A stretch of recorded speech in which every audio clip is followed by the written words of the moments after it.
So my name is Tramaine Jones. I use him pronouns, student success advocate. Um, I'm here to start off the student success summer workshop series. I've started these workshop series off like the last 3 semesters within COVID, and I've kind of talked about the starting strong, organizing for a great semester. So it doesn't seem like there's anyone here that was here before. Um, at some point, I will do a part two to this, but it's just going to be a repeat of what I've done in the past. So Iris, who's been here before, it's going to be pretty much the same presentation. In the meantime, um, if you have any questions, any comments, any concerns, please interrupt me. Please use the chat. I think it's very useful to have that. We also have a couple other student success advocates here, Iris and Loretta. So if you, um, you know, want to contact, them as well, that's useful as well. So I'll explain a little bit what student success advocates do, and then I'll jump right into it. So basically, student success advocates are basically people that are a student service. So we typically say, oh, we connect students to resources, but we do much more than that. We also um, we also have a way to create maximization of partnerships with students. I think that's an important thing that we do with students, and something that I'm glad to do within this role. So time management is part of this, which is starting strong, organizing for a great semester. One thing I want to highlight before these people jump off on, and if I get this wrong, please correct me, but I'm assuming on June 7th, the academic skills, note taking, and study strategies workshop's going to be with Iris. It's at the same time, 1 to 2 on Monday, June 7th, and then Tuesday, June 22nd, avoiding burnout tips for staying motivated and developing good habits. I'm assuming will be taught by Loretta. Correct. Please go to those. Same time, 1 to 2, but they're on different days of the week: Monday, Tuesday, Wednesday. So we're just getting this started off. I think it's going to be a good summer session. These are sessions that have been done before in different ways. So there we go. So now we're all through the announcements. I want to go through like my lecture part of this, which will probably last less than 10 minutes. And then we're going to get into the workshop part of it. So for those of you that don't have a piece of paper around you, or a computer, like a Microsoft Word clean sheet, or something to take notes on or do our activity on, I think that this is a time to get it, but you won't have to use that paper right away. So I want to mention something to you all. If you've been to this session before, aka Iris, you can't answer. So I got a question for everyone. You can put it in the chat, because this is being recorded. You don't need to necessarily say anything. You can just put it in the chat. How many hours you think are in a week? Because that's the first step of time management, is knowing how many hours in a week. So please put in the chat or say out loud how many hours you believe is in a week. Ha!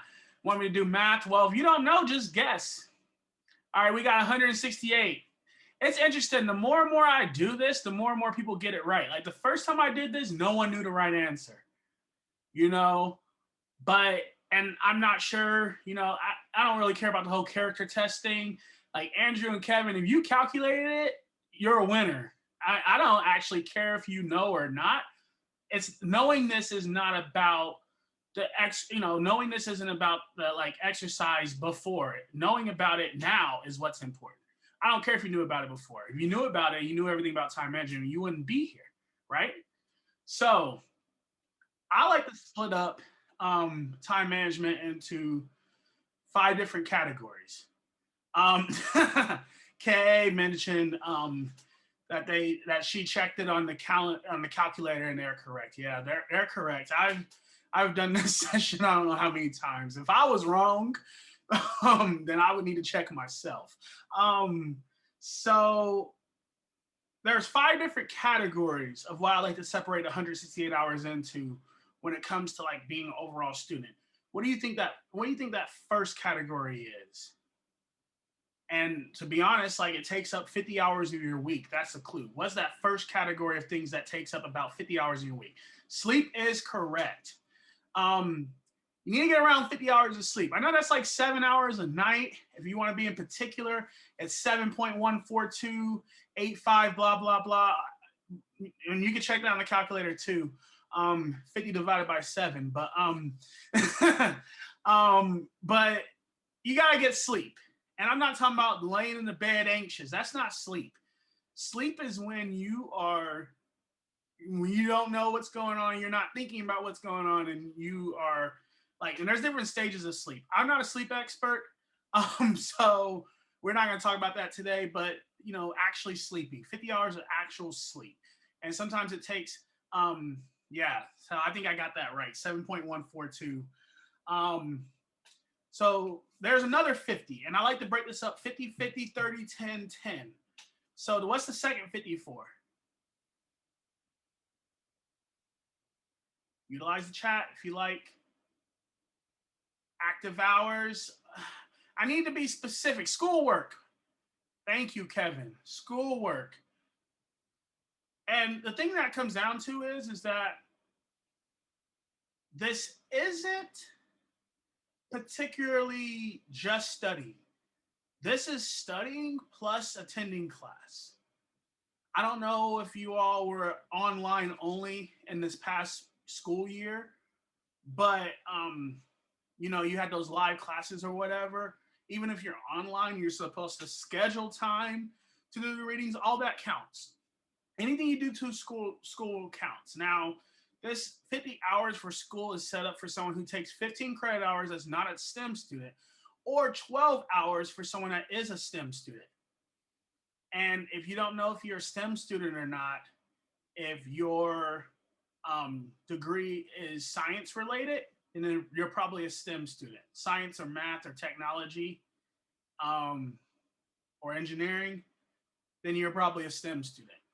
If it's not that, then you're probably not. But it all depends on like whatever your coursework is. Like if you're in a psychology major and you're taking like 4 stats courses, which you probably wouldn't do, but I'm just using it as an example, then you're probably a STEM student for that semester, and probably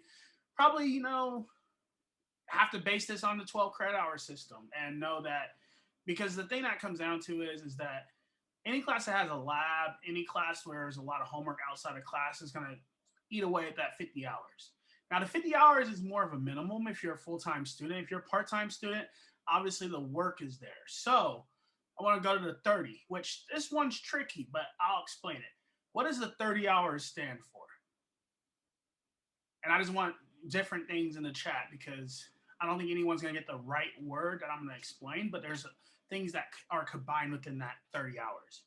So any ideas on the 30 hours? Food is part of it. Anyone else? Driving kids around the yes. Anything else we want to add? Miscellaneous life. Loretta must have been at one of my presentations. Miscellaneous life is the correct answer. Everything you put is part of it. Cooking, dishes, bathing, food, driving kids around, errands, also working your part-time job. Now, those of you who have a 20-hour a week part-time job and do all that other stuff on the end, it equals to more than 30 hours. And commuting too. This is a 30-hour minimum, which is why all these numbers won't add up to 168 hours, but you're going to see how this is going to get cut down to 18 hours immediately. We're already at 130, and we've only done school, sleep, and miscellaneous errands. Think about that. So there's 10 hours of something we've not mentioned yet. What does that 10 hours stand for, the first 10 hours? And it's something that a lot of people say they don't do.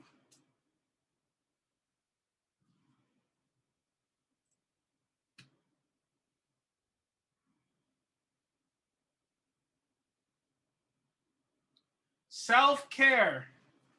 Yes. So self-care and leisure. Leisure is the name of the category. People are like, oh, I don't do anything fun. Well, you probably should, because it creates an overall balance of the mindset that, makes life. So you should set aside 10 hours a week for leisure slash self-care. So I think that's important. We got to have balance here, especially with the pandemic. We're about to come out of a pandemic. If self-care isn't important now, or if it wasn't important before, it's definitely important now. 10 hours from the 30 hours miscellaneous. So self-care is different than like miscellaneous stuff. Miscellaneous is still task, which is why all those tasks like taking a shower, brushing your teeth, cooking, washing the dishes, chores, and it's a minimum of 30 hours. So you're going to spend at least 30 hours doing all that stuff. Like, I think of myself. I don't have children. I, right now don't commute to work because we work from home.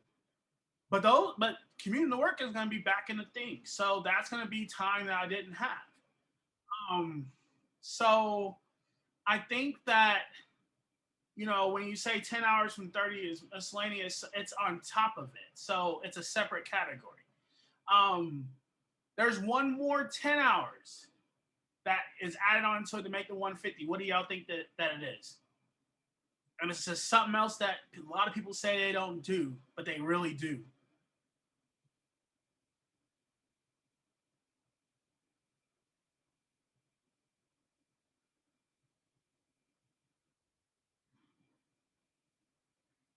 Watching TV, I mean, that could be part of your leisure or it could be part of this category.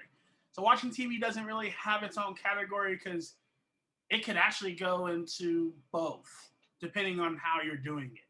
Because you could be, and I'm probably gonna give a clue away. You could probably be watching the football game.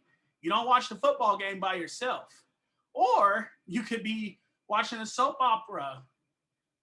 Exercise is part of that leisure. So I'm gonna go ahead and give the answer. It's social, which is social things. So if it's going to the club, if it's going out to have some sort of beverage, if it's going to the park with a friend, socializing, yes, all of it. Anything to do that's social. Exercise is not part of leisure. Well, exercise is part of self-care, which is part of the leisure. So leisure self-care. But this is just my interpretation of it. But exercise would be part of leisure. Because hopefully you enjoy exercise. At least I hope. Um, um, so then we got the social category. Yeah, that's pretty much doing anything with anyone, and most importantly, it's this. A lot of people are like, oh well, I don't spend a lot of time on the gram. I don't spend a lot of time on Facebook or Twitter. Well, I got to tell you this. You spend a lot more time scrolling than you think. And that 10 hours adds up quite a bit. Now, a lot of people say, oh, but Tramaine, that's only 150. Well, the other 18 hours disappear within those 5 categories quickly. If you are in a class, and typically I would do like an example, but I'm going to put this in the chat. So, everyone in the meeting. So I'm going to put this in the chat. And I'm going to explain this graph. And for those of you that are listening on the playback, it's going to be kind of hard to really fathom this, but I'm going to try this for the first time. So let's say this is a typical schedule. You have math, which is 4 credits. You have fine arts, which is 3 credits. You have writing, which is 3 credits. You have history, which is 3 credits. You have psych, which is 3 credits. So you see the first number after those subjects, that's the amount of credit hours. The one next to it, HLM, the H stands for high level difficulty. M stands for moderate or medium level difficulty, and the L stands for low level difficulty. Typically, when you have a low level difficulty in a course, it takes about an hour to an hour and a half per credit hour per week. So if you go to class and you have fine arts or history, you go to class, and that's all you do, you're going to spend about 3 hours. But guess what? You can spend 3.5. So that could equal 4 or 5 hours. which will get you over that 50, which I'll explain in a minute. If you have a medium level difficulty class, you have writing and psych, that's 2 to 3 hours per credit hour. So that equals 6 to 9, which still isn't being calculated in there. So, and then hard level difficulty is 3 to 4 credits, which we created the maximum for math because we all know that math takes longer than we all want it to. I like math, and math takes too long. So that's 16 hours. So you take in the 16, 3, 6, 3, 6, that equals 50. Or 34 plus 16, because you also count the hours that you're in class too, that equals 50. But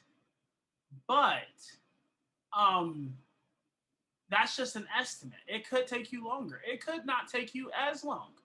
So knowing this model and knowing what's up here, I think that, it's very, very important for you to factor in how long it takes for you to do stuff.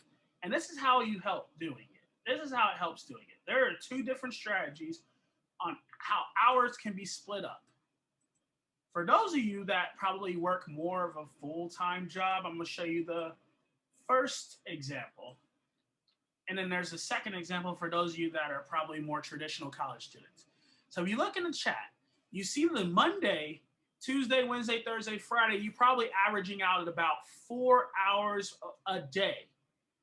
And then on the weekend, it's like 31 hours to equal that ballpark of 50. Now, if you spend 31 hours a week or during the weekend, you're essentially doing all of your schoolwork on the weekend and you're just attending class during the week. That's realistic, but that's how some people's lives have to be, and some of those weekend times gets pushed on to Friday as well. But that's one example. The second example, which is a more balanced example, you have Monday, 5 hours, Tuesday, 6 hours, Wednesday, 6 hours, Thursday, 6 hours, Friday, 4 hours, Sunday or Saturday, 6 hours, and then Sunday, 7 hours. So if you spend all that time doing that, then you're going to be able to have a quite balance of your schedule, which is important. And I know I might lose some people here, but essentially that second group of things, which I should have separated it because there's actually 3 examples. I'm sorry about that. But in the second example, you have a pretty balanced schedule where you are pretty much going to class and you're doing 1 or 2 things outside of class per day, which is pretty cool. The third example where it says M through F 7 to 8 and weekend 4 to 5, that's a practical balance where you are spending your 40-hour week Monday through Friday doing schoolwork, and then the weekend 4 to 5 hours. So that's the good thing about, this, which, like I said, that's kind of what it goes down to. Now, I'm going to ask Loretta to stop the recording. Thank you all for that are listening. Please contact us at ssa.utah.edu if you want a follow-up. We have Iris here. We have Loretta here. We have Tramaine here. Please look at our profiles. Reach out to us if you want a further consultation on time management. Thank you for watching today, people that are watching online.